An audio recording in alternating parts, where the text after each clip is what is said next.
Hey everybody, it's G. Scott. It's preseason week number 3. The Seahawks travel to Minnesota to face a very tough Minnesota Vikings defense. We're going to see what happens, but the first 2 games, we have to admit, the Seahawks offense has been rolling the first couple series. Here are 3 things that the players are telling me.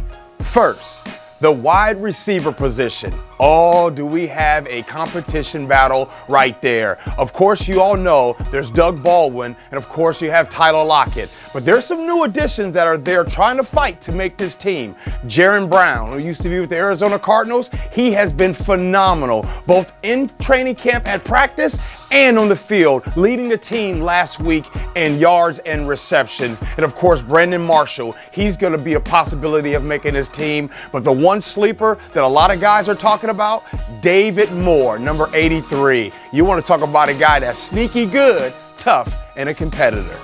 Number 2 things that the players are telling me is the battle with the running back position.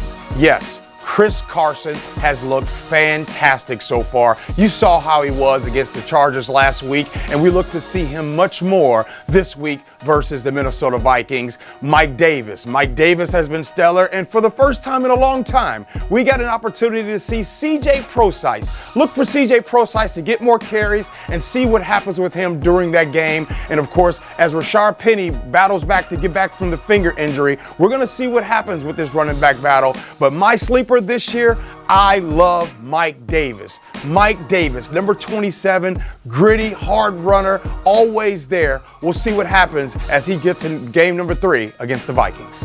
And number 3 of the things that the players are telling me, it goes with the offensive line. The right tackle position, Germain Ifedi. Yes, Germain Ifedi might not have had the best game last week, but just remember, Germain is a first-round draft pick and arguably the best right tackle that the Seahawks have.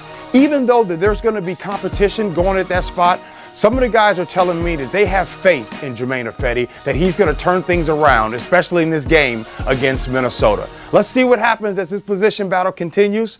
Go Hawks.